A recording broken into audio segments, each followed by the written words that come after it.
to this sixth session of ours. Today's session is going to be on change management.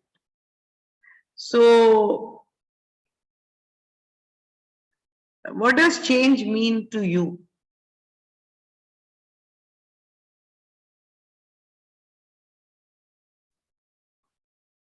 Anything which will be different from the current course of action happening.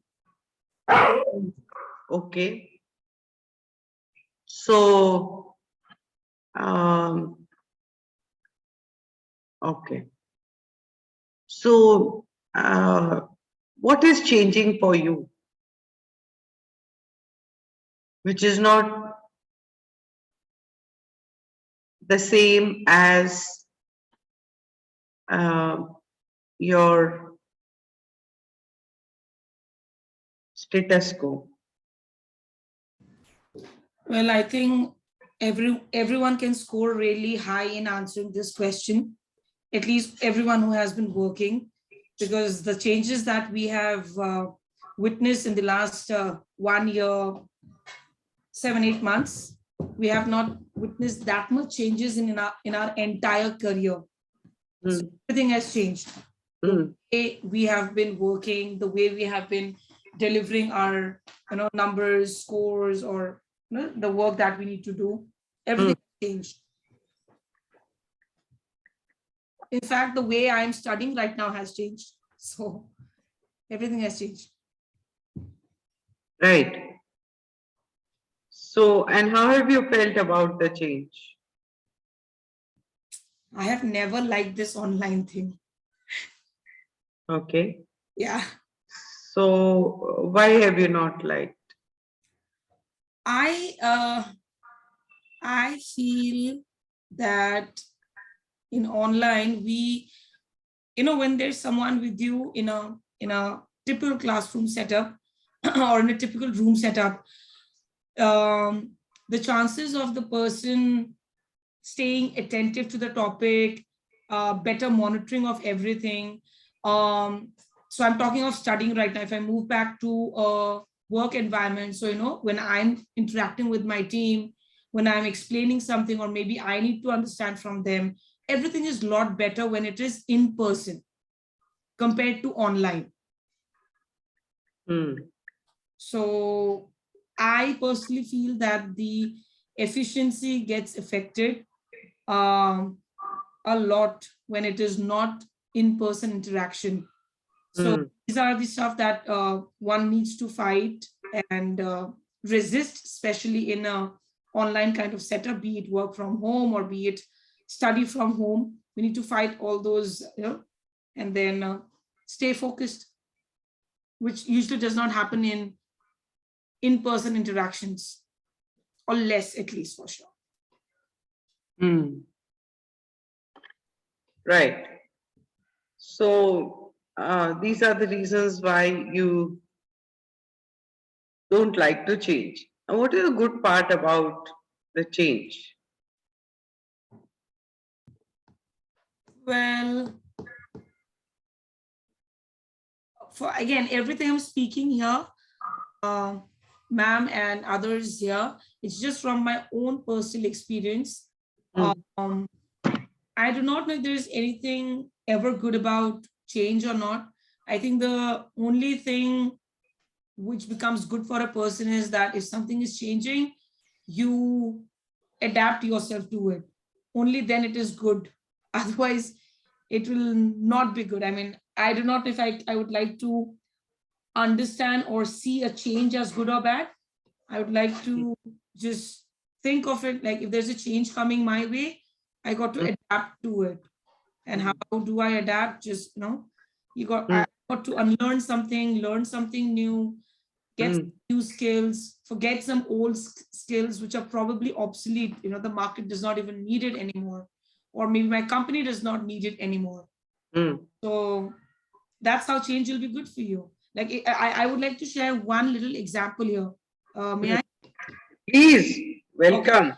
So I am just not a person who is into making videos and all those things on social media, and so I'm not too much into it. I'm not comfortable doing those things.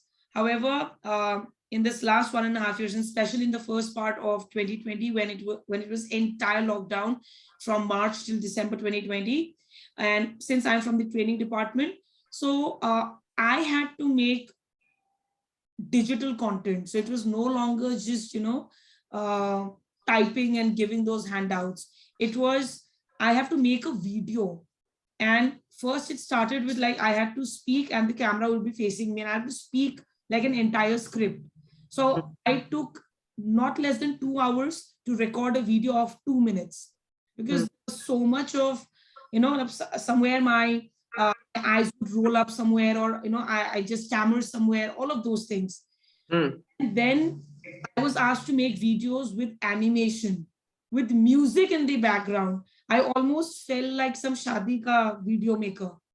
But guess what? Today, I mean, and because I train people who are as young as maybe 19, 20 years old, who have aged making such videos. मतलब slow motion में video बनाते हैं, पीछे गाना डाल के video बनाते हैं, सब करते हैं वो. I really cannot do that because right now I do not have that skill. And also, again, as I said, not interested. But today, at least, if I have to make a content, with putting some music, I have to deliver a train, I can do that today. So yes, today I feel definitely upskilled. अब मुझे ना उतना डर नहीं लगता है job में, because yes, I'm using the word डर because fear psychosis was one thing which did happen in the lockdown and still exists. But I know that okay, ऐसा भी कुछ काम मेरे पे दिया जाएगा तो मैं खींच तो लूंगी उस काम को. So yeah, so change is good, and when you adapt to it, you feel upskilled. You don't feel the fear anymore. All my personal experience. Very nice. Very beautiful experience, in fact. Right. Thank you. Is there anybody else has a similar experience?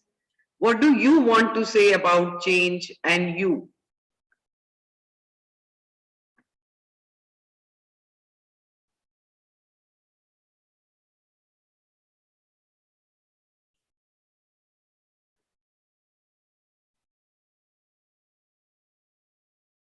Come on, all of us have had our experiences with change.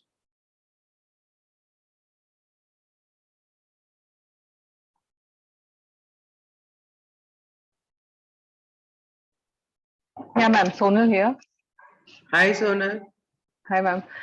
So definitely change is inevitable, and to be a better version of oneself, one needs to embrace change. The way organizations also at times, because of external or internal reason, they embrace change. So there are like the change sponsors, they would work each and every way out to have a desired change throughout the organization. So one of the experience, what I would say is I had given a couple of soft skill training offline in my previous organization. And during COVID, there is a requirement of giving an online training. So I had again this technology fear. How would Zoom work? What would happen if it would not, I'm unable, I get, log off. How do I monitor? How do I do the recording? So there was a lot of, resistance also initially. And then gradually, when I understood the benefits of the change in the long term, so then I finally, explored and accepted the change.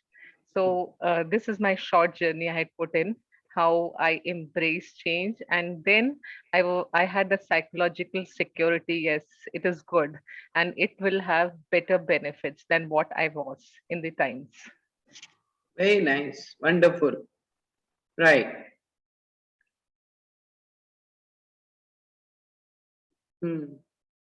Anybody else who would like to share?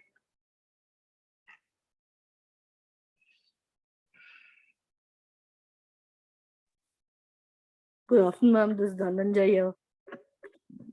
Hi.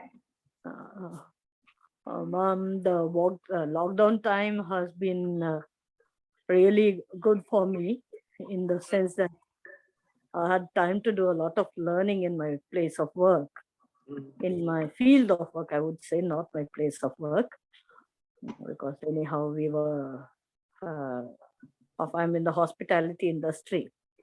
Mm. So that had come to a standstill.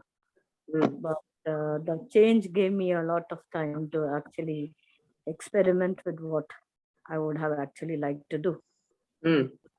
So it was a change and a chance, both. Mm. Yeah. Yes, ma'am. Okay, great. Yeah, So, yeah. hello. Yeah, I will share my experience with this change management thing. When, hello, Yeah, yeah, right.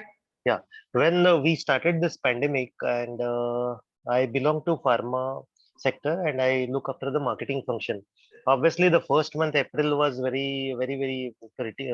Last April, I'm talking, April 2020, and we were in the thoughts, ki what to do.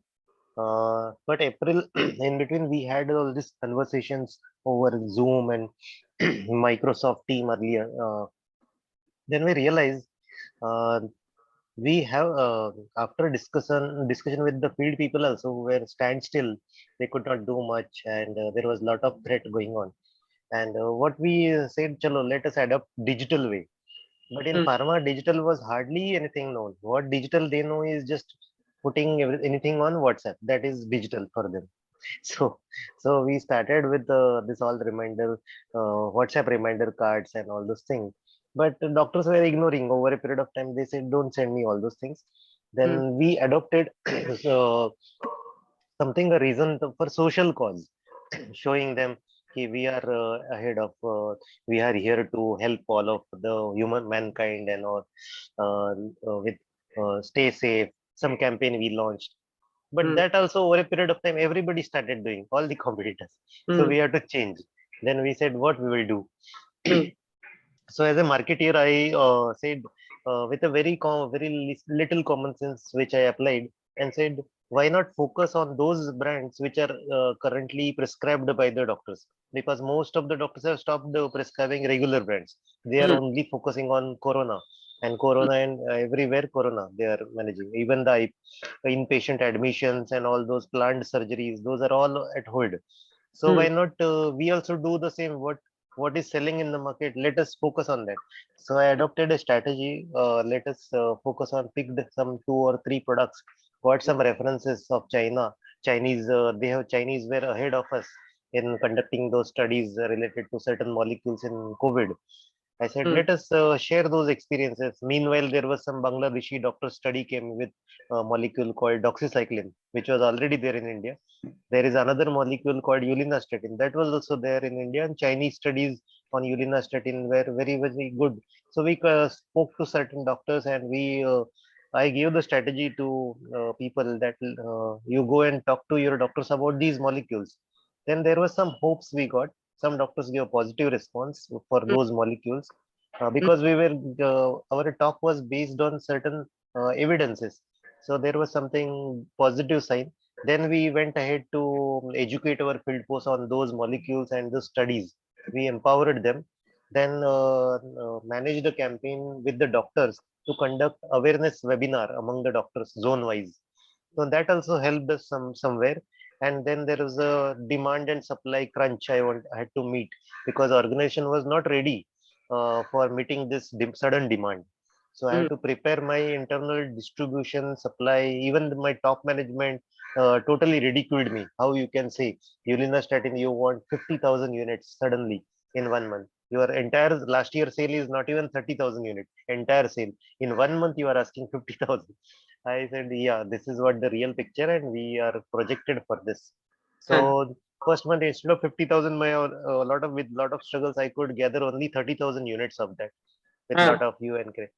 And Mm. they realized the confidence after the first month billing of June. They Mm. said, okay, seems some opportunity, and next month the demand zoomed up to 1 lakh. Then they provided me some 50,000 instead of 1 lakh. So that Oh. cycles continued, and we had a heap of sales.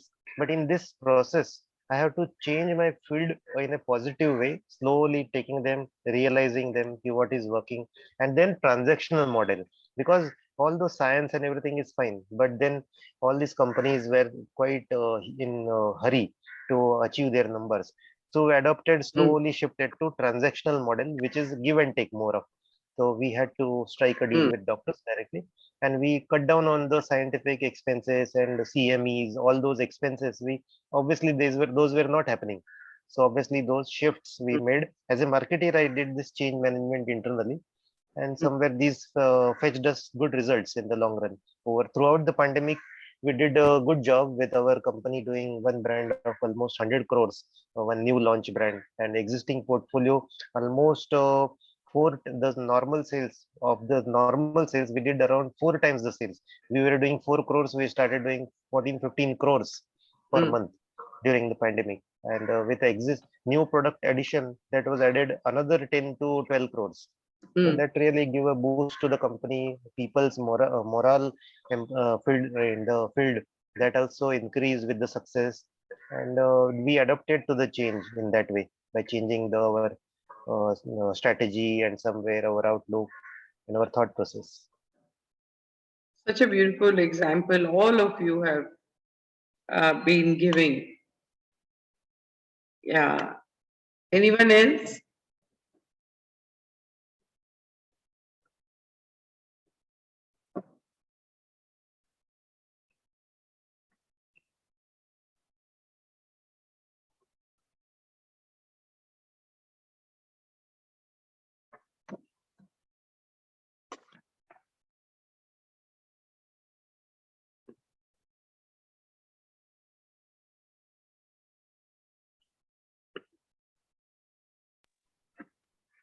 All right. So,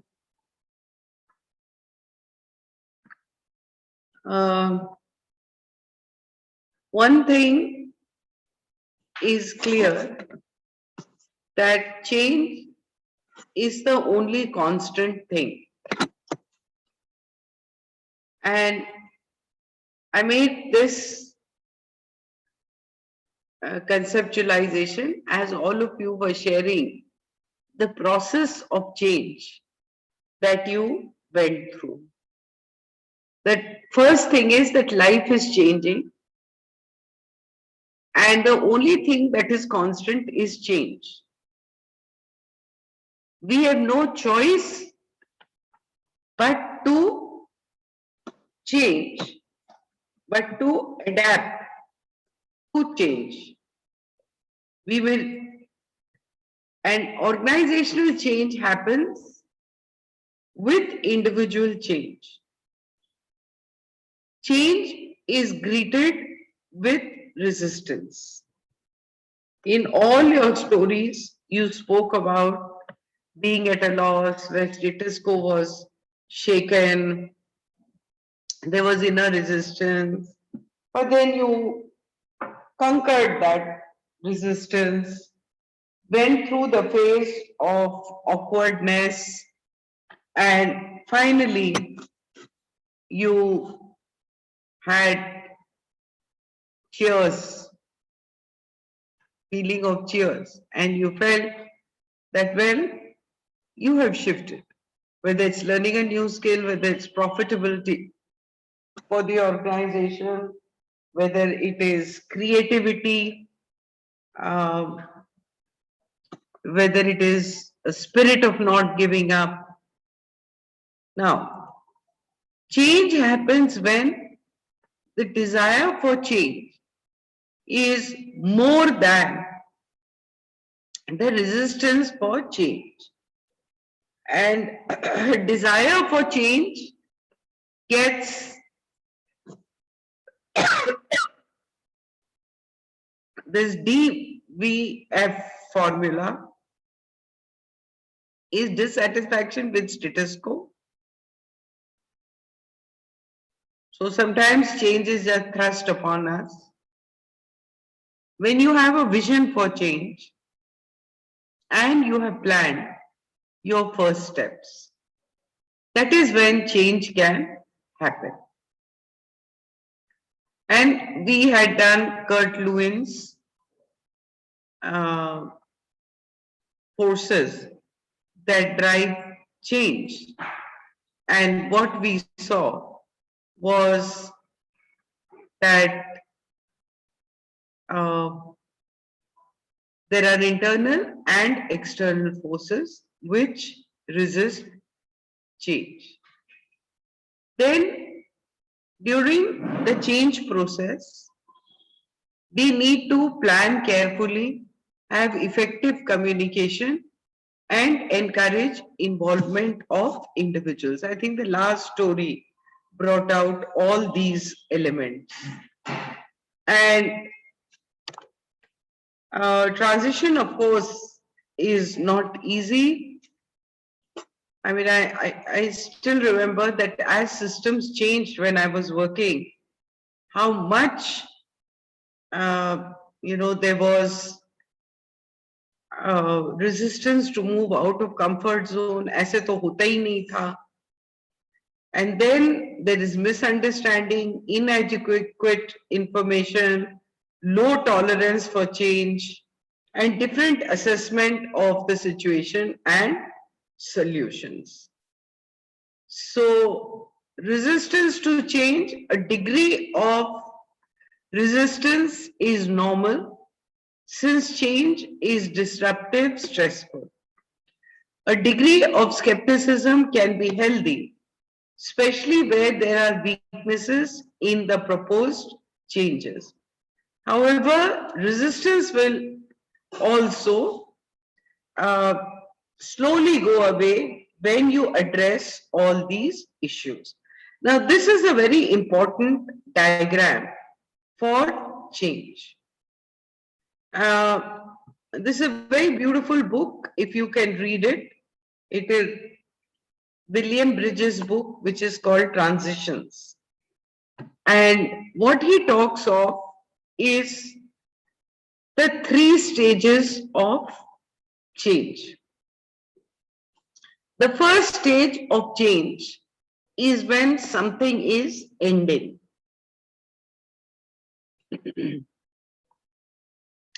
Then a person needs to go through a neutral zone before they can make a new beginning. Now, how I want you to look at it is that if you look at the process of farming, when one crop is reaped, then the ground is allowed to lie fallow for some time before the new seed is planted. So, even for individuals, it is like that. That you have to first deal with the process of letting go. Then to a neutral zone before you can make a new beginning. So, like for instance, in the earlier days, I can say this from my family and some of our experiences, that before a girl gets married and goes to a new home where everything is going to change, 14-15 days before that, they take the girl away from her home and make her live in this neutral place for 14 days, where all the ceremonies are conducted. And from there, then she goes on to her new home. And that's a very beautiful process of detachment and reattachment to the new that is going to happen. So these 3 processes are important. And if you see, we do like this to rice in our custom, in my custom. with rice, before they enter the new home. And that is to say, let go and new beginning. Step into your new future. Now, in order for the organization to change, individuals have to change. Because if individuals do not change, then uh, the pressure to maintain status quo will keep the organization where it was. So, like during the COVID, since you have all shared about COVID, I'd also like to share my experience during the COVID. Now, what happened at the place where I was working, all the systems changed during the COVID period. And the supporting staff was given permission to work from home. Whereas the seniors, after the first 21 days, had to come to work. Now, in the process, what happened? They said work from home to the junior staff. So the supporting staff that I had, that staff,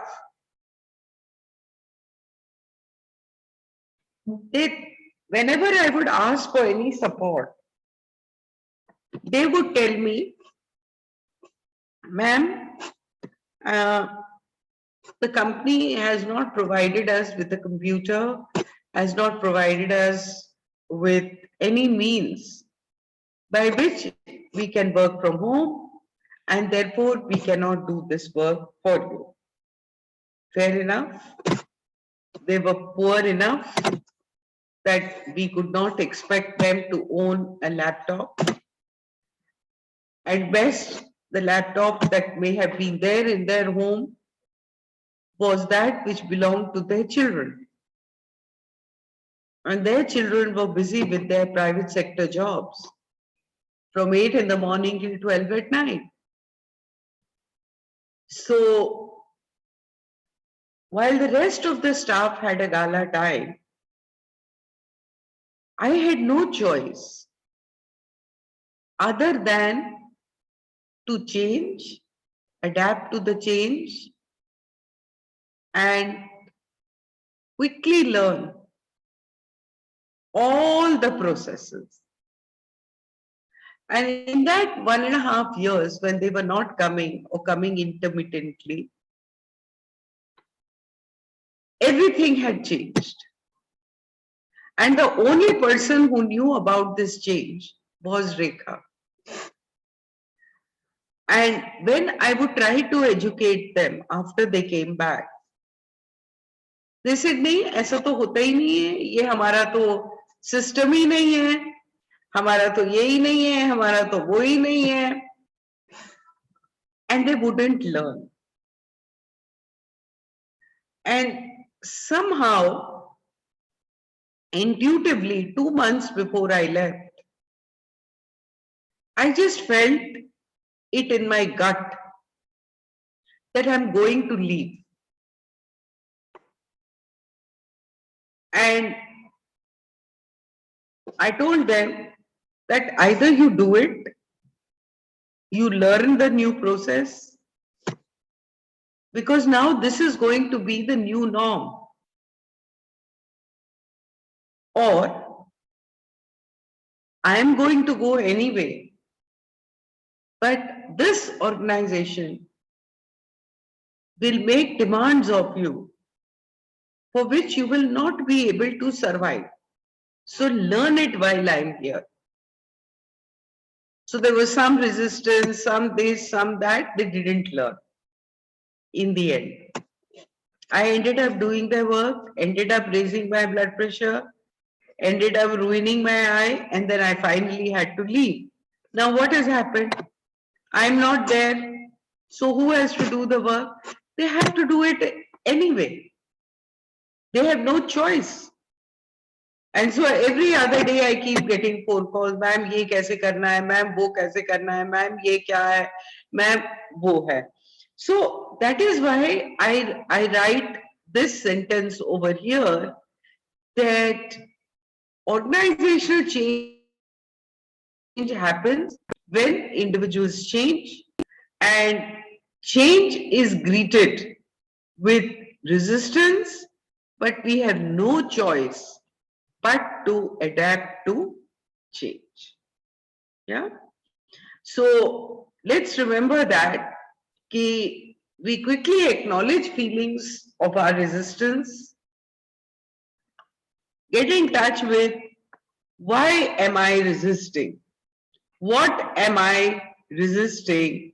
And we need to find ways to move forward. Right? So any session on change management would normally cover what are the drivers of change. Is it internal? Is it external?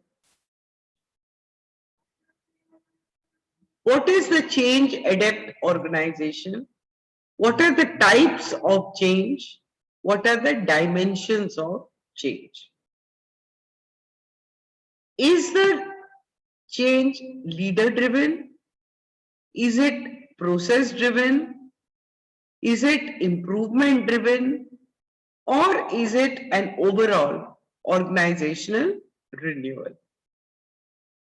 But the prerequisite for change always is pressure for change.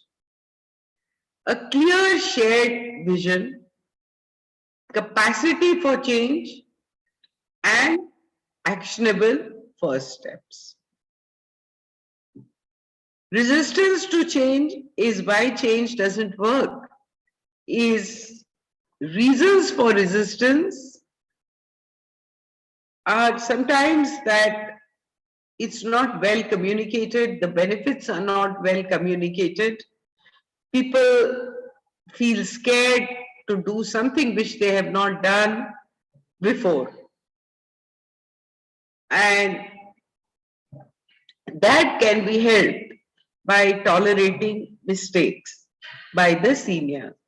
Because if at that phase of transition we expect perfection, then change gets pushed back and people then resist change. Then communicating change, clear communication. Then change failure is lack of political skills, lack of analytical skills, lack of people skills, lack of system skills, and lack of business skills. Right? So, how are we doing so far? Are we on track? Yes, ma'am. So, I was called to give a talk on developing a future ready workforce. So, let's see how I addressed the talk.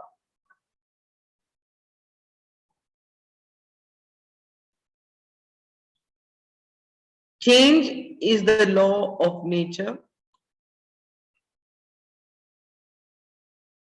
What changes are we anticipating? So to be future ready workforce, a lot of people keep writing these articles and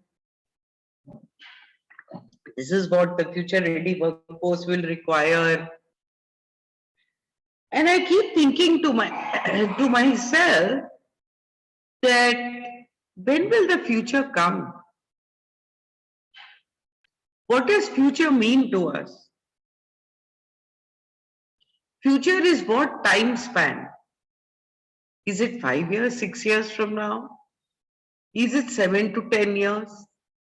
Is it 11 to 15 years? When is it? And yet the pandemic has taught each one of us that the only moment we are sure of is now. So if we look at a number of quotations, I picked up Kalidas's.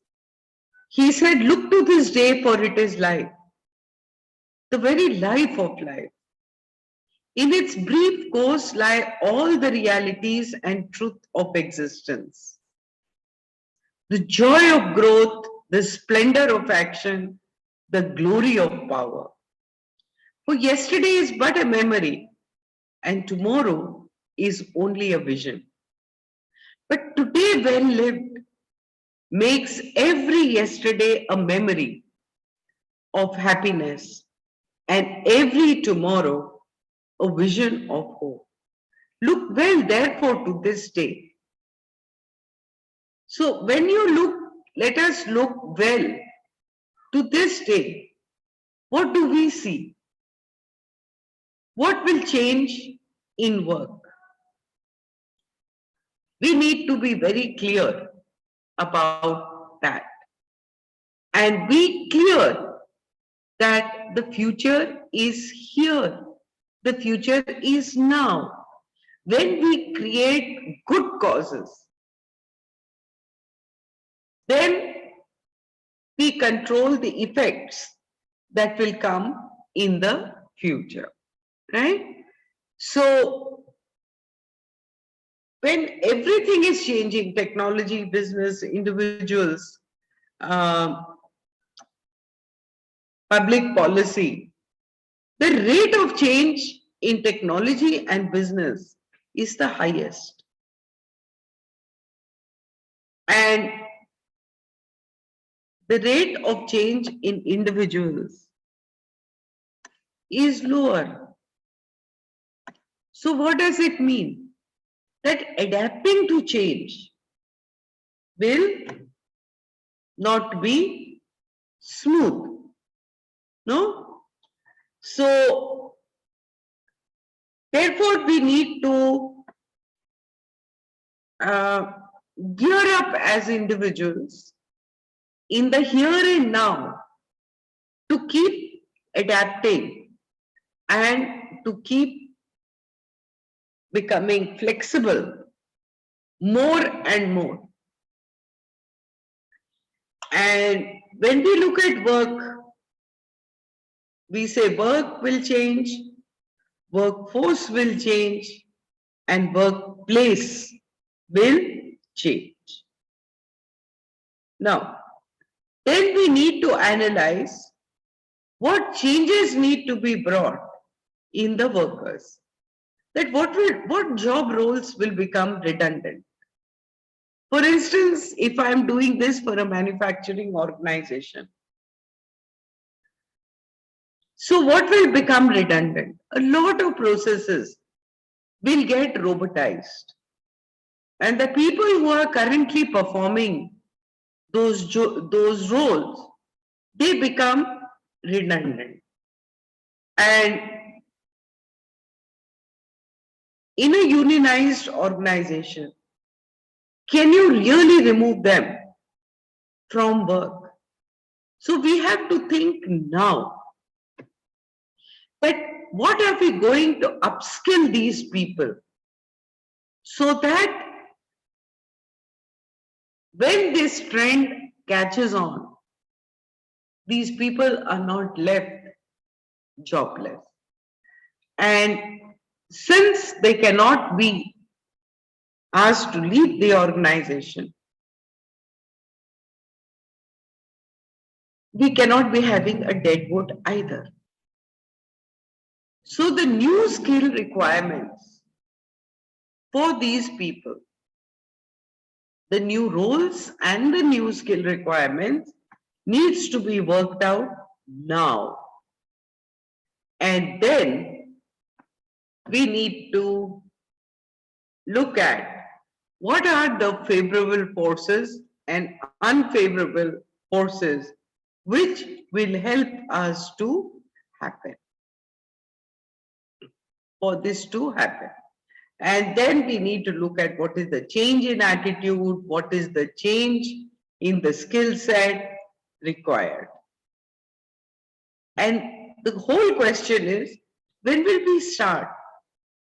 What are we waiting for? All the reports are here. So if we are not going to move fast, we are soon going to find ourselves like in the pandemic, that the change is upon us. And then we have to do things which may not be optimally productive. So when it comes to the future of workforce, this is the Deloitte's report. Nobody knows with certainty what new industries will emerge and the skills that will be in high demand. What we do know is the future will be radically different than the work environment of today, and the pace of change will be faster than anyone expects. For learning and development leaders, educators, and HR professionals tasked with preparing the workforce for tomorrow, this raises a very important question. How can you expect employees to chart out a career path when the future jobs likely haven't even been invented yet? The key to helping employees successfully navigate the career changes ahead is for both individuals and organizations to cast off the notion of skill durability and career longevity. So the first step, although we do not know what exactly will be required, but we can start with helping people prepare their mindset with what is important for them to become adaptable, flexible, and not to keep holding on to I can only do this and I cannot do anything more, or I cannot do anything else, or I cannot multi-skill, I cannot multitask. A little bit in public sector is a longer process because the negotiation has to be through unions. Head is for individuals and organizations to cast off the notion of skill durability and career longevity. Both companies and employees must embrace the fluidity of the modern work environment and seek out ways to make the best of each opportunity as it emerges. Learning and development and HR leaders and educators can look to a couple of areas of success. Now, for individual employees, preparation for the future work environment requires extensive changes in skill set and mindset. So what the mindsets which are required: critical thinking, problem solving, decision making. They are the building blocks that establish a framework to help employees identify changes in the environment quickly and adapt response strategies targeted at producing the outcome they desire. So by embracing a learning growth mindset and seeking out opportunities and experiences that lead to continuous growth, employees will perceive change as not only a normal part of the environment, but something to be excited about. And that's the role of training.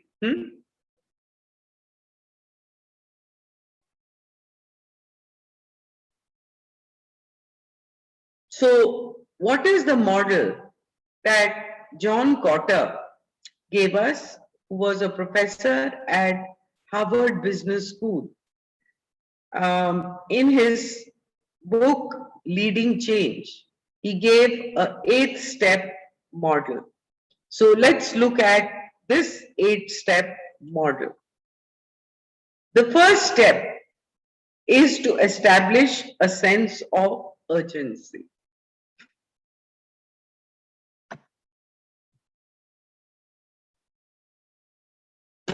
Change or perish.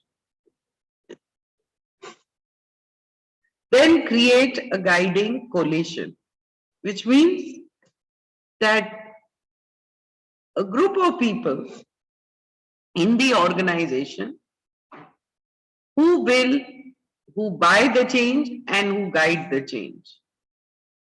And with them develop a very grand vision for change and communicate the vision. Normally, research has shown that people change when there is an incentive which is added to it. So I was reading a very interesting case on how Pepsodent was introduced in the United States. And they had to change people's habit from not using to using toothpaste to using Pepsodent. So the incentive that they created with the stimulus of the ad was a tingling feeling, a fresh feeling. And when people look forward to that fresh feeling, they began to buy the product. So whenever there is a stimulus, you want a certain kind of response, then in between, there has to be some incentive for making that change to happen, which gets connected in the mind of the person. So we need to develop a grand vision, we need to communicate the vision and empower people to act on the vision. Like she said, they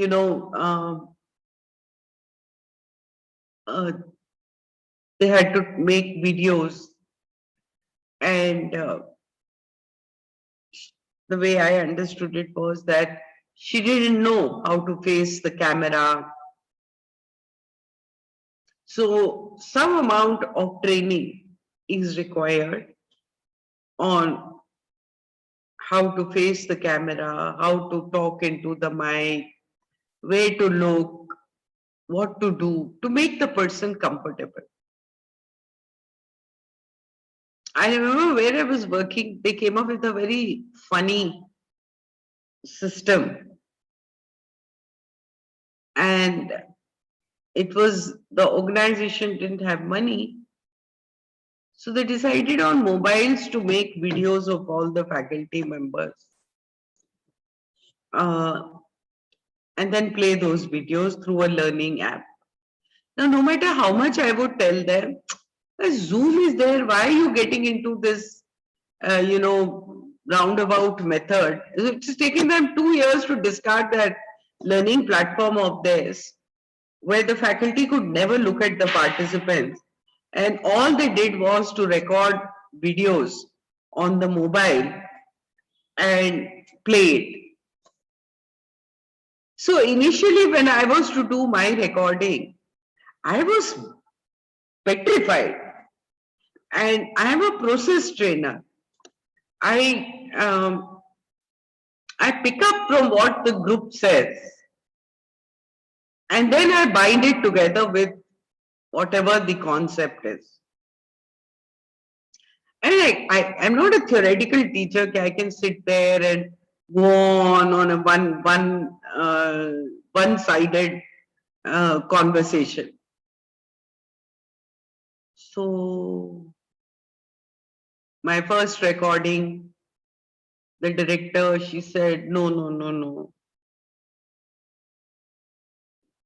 Then she kept sending me examples of, whom she thought did very well. And that froze me even more. And I just couldn't relate to it. Then one day I told her कि ma'am ये मेरे बस का नहीं है, मैं live class ले सकती हूँ, मैं ये इस तरह की रिकॉर्डिंग नहीं कर दे सकती हूँ. So she said, "Arey, you're such a good faculty," and she's trying to motivate me. So she said, "Oh, you're such a good faculty. When you normally take classes, we can hear the participants right inside over here. There is so much of excitement and joy when you take your classes." So I said, "Ma'am, वो मैं class लेती हूँ. ये recording देने का मतलब क्या है?" She said, "नहीं नहीं तुम करो, तुम कर लोगे." फिर मैं गई, फिर मैंने वो रिकॉर्डिंग करी, क्योंकि अब वहां तो कंपल्शन था, you have no choice in the matter. Then she said, content तो बहुत अच्छा है, but you need to be little more बिंदास.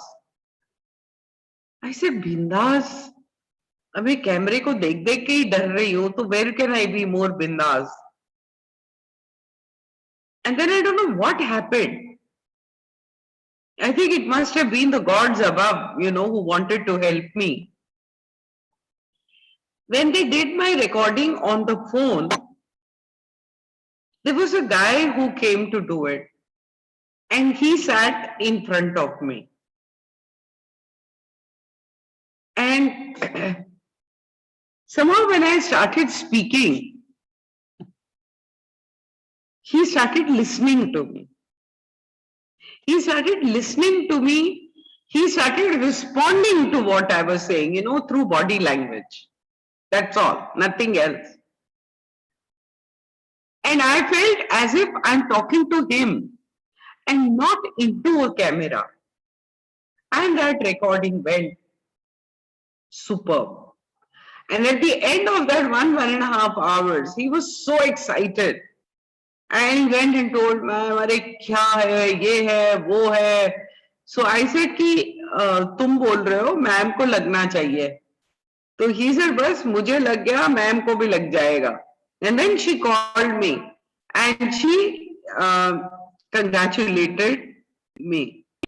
But I felt at that time that if I had been empowered, if I had been trained through empowering, of course she encouraged me wholeheartedly, but if I had been trained, then maybe it would have been much easier. So then after that, we all figured out. So everyone in the institute knew कि रेखा ma'am की recording करनी है, तो किसी बंदे को साथ में बैठना और बैठे रहो वहीं पे, तब वो रिकॉर्डिंग दे देंगे, right? So create short-term wins. ऐसे धीरे धीरे win कर करके I became comfortable, and then every subsequent video of mine became better than the previous one. So consolidate and build on gains and institutionalize the change. So this is Kotter's 8-step model. So let's start with the first step, that create urgency. For change to unfold, it helps if the whole company wants it. So develop a sense of urgency around the need for change. So if we don't change, what will happen to our business? We'll become obsolete. We'll go out of business. If we go out of business, what happens to salary? So when we have these kind of conversations with our team, we do create a sense of urgency for change. This will spark initial motivation to kickstart the change process. Then we are moving from episodic to continuous change. With this shift, urgency will move from being an important issue every few years to being a powerful asset all the time. How to create a sense of urgency? Identify potential threats, develop scenarios showing that could happen in the future, examine opportunities that should or could be exploited, start honest discussions, give dynamic and convincing reasons to get people talking and thinking, request support from customers, outside stakeholders, and industry people to strengthen your argument. I think the last example was of this. Plan change, prepare well. 75% of the company's management needs to have a buy-in. If 75% Quarters Health does not have a buy-in, there are likely chances that change will fail. Form a powerful coalition. Managing change is not easy. You have to lead it. Convince people that change is necessary. This often takes strong leadership and visible support from key people in the organization. Take support from strong people. Identify true leaders in your organization. Ask for emotional commitment from these key people. Work on team building with your change coalition. Check your team for weak areas and ensure that you have a good mix of people from different departments and different levels within your company. Create a vision. A clear vision can help everyone understand why you're asking them to change. Some tips to create a vision to change. Determine the values that are central to the change. Develop a short summary, 1 or 2 sentences that captures what you see as the future of the organization. Create a strategy to execute that vision.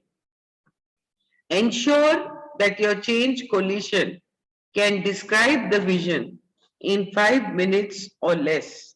Practice your vision speech often. So you don't need this. Communicate the vision. Communicate it day in and day out through everything that you do. Walk the talk. Demonstrate the behavior you want from others.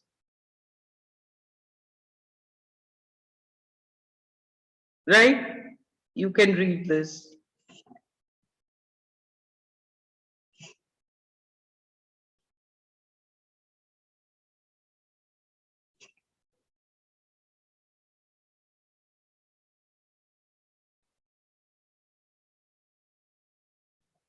Then remove obstacles.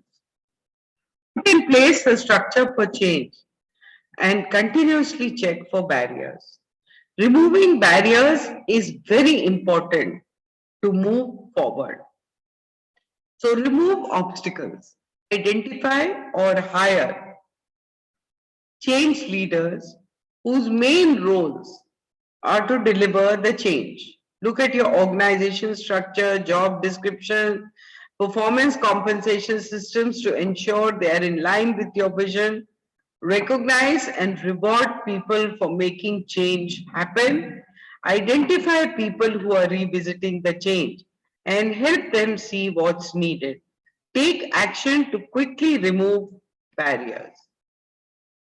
6, create short-term wins. So when you do something small and you win, nothing succeeds like success. Yeah. Look for surefire projects that can implement without help from any strong critics. of change, don't choose early targets that are expensive. You want to be able to justify the investment in each project. Thoroughly analyze the pros and cons of your targets.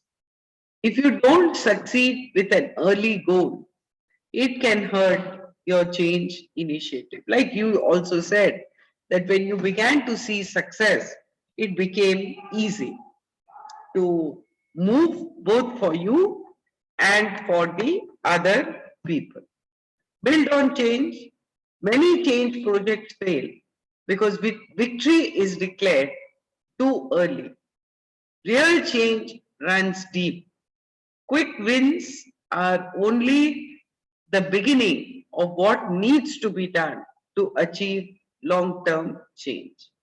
Each success provides an opportunity to build on what went right and identify what you can improve.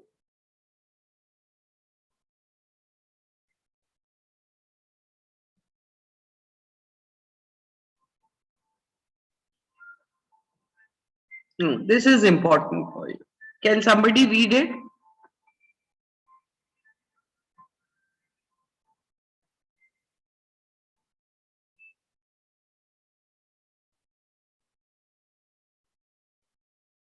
Hello? Everyone's gone to sleep Ma'am. or? Yeah, ma'am, I'll read out. Hmm. Anchor changes in culture. We define culture as a shared set of values, what we care about, beliefs, what we believe to be true, and norms of behavior, how we do things. Culture exists to align effort, engender shared sense making, increase predictability, and encode organizational lessons about what does and doesn't work. Having the wrong culture undermines the best laid strategy and organizational development plans. While leaders have been reminded repeatedly that people and culture are essential determinants of success and failure, they haven't necessarily accepted the need to be proactive in building the types of culture required for their strategies to succeed. It can be challenging for leaders to see culture up close.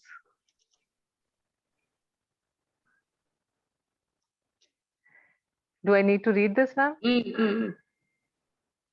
Like fish unaware of water, senior leaders may become too accustomed to their own perspectives regarding culture. Here, newcomers and frontline employees can help identify cultural beliefs and behaviors that are deeply woven into the organization's social fabric.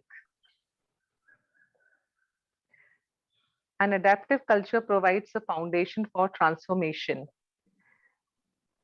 Focusing on culture change also can help companies that have not yet embarked on transformation journeys. It also helps organizations overcome cultural fragmentation due to incomplete integration of acquisitions or a legacy of growth across multiple geographies. Leaders also need to understand that culture is dynamic and that change will happen in their organizations even if they do nothing to guide it. No, because we said the change is inevitable. It will happen. If you don't, if you don't guide it in a proper manner, then it will happen like a tree which grows. Then it will grow all over. Then when you do the cutting and you put it together, then it can serve your organization. Employee values, mindset, and behaviors have evolved rapidly in the past year. These changes may or may not be the ones your organization needs, or necessary changes may not be progressing at the right pace. For these reasons, leaders must take a proactive approach to build right culture now and avoid the need to reshape culture in parallel with large scale organizational transformation. Okay. This may not be so relevant for you. So this is given very beautifully in that book, The Iceberg. is melting. You know? So, in change, what is very important is that the present is the starting point for creating the future.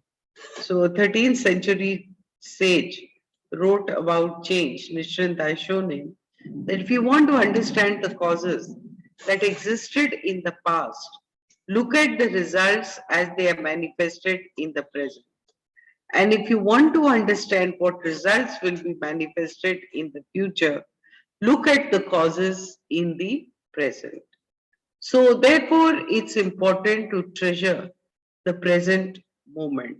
Leo Tolstoy, the past does not exist, the future has not begun, time does not exist, there is only a small, infinite present. And it is only in the present that our life occurs. Therefore, a person should concentrate all his spiritual force in this present. Shakyamuni said, the past should not be followed, after the future not desired. Swelter at the task this very day. Hmm?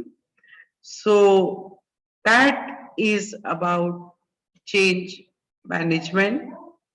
And if you want to add anything, please feel free. If you want to ask anything, please feel free.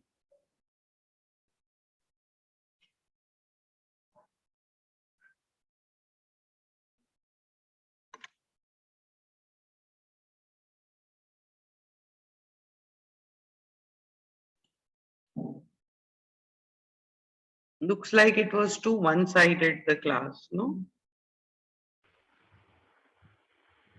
No, not at all, madam. We were listening to you, very patiently. Thank you.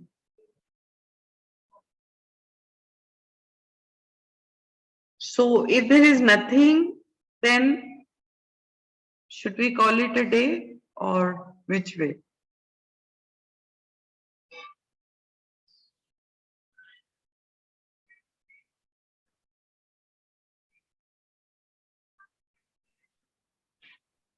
Yes, thank you, madam. Thank you. Yes, ma'am. It was, I mean, there's so much we have learned how change happens step by step. It is not just one shot that you Mm. get it. It Mm. has to start with giving the clarity of the vision, building a coalition, and communicating. It's so important. Mm. And then also empowering people. So it has given a lot of insight to how does this change happen. Thank you. Thank you so much. So wish you all a very, very happy Deepavali and thank you. So wish you a very happy Deepavali. Please have a safe Deepavali. And I always keep saying, please remember that COVID is not over. Don't let your guards down. Uh, yeah. So while being careful, please enjoy yourself. So this time will be a changed Deepavali, that we will be wearing our masks, sanitizing our hands, you know. And one of the reasons, I was told, someone sent a very beautiful WhatsApp message saying that I will not get COVID because this is my family. I will not get COVID because these are my friends.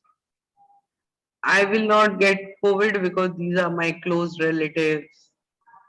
And then we forget to mask ourselves.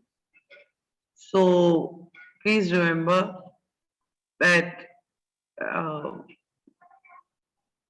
it does call for a change in our habits, but let's maintain it and come back more healthy in our next session. I think it's around November 14th, if I'm not mistaken.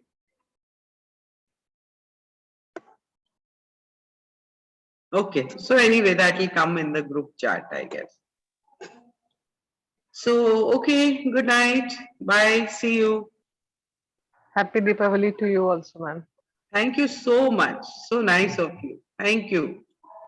Thank you, Bye. madam. A very happy Bye. Deepavali to everybody. Thank you. Thank you. Bye.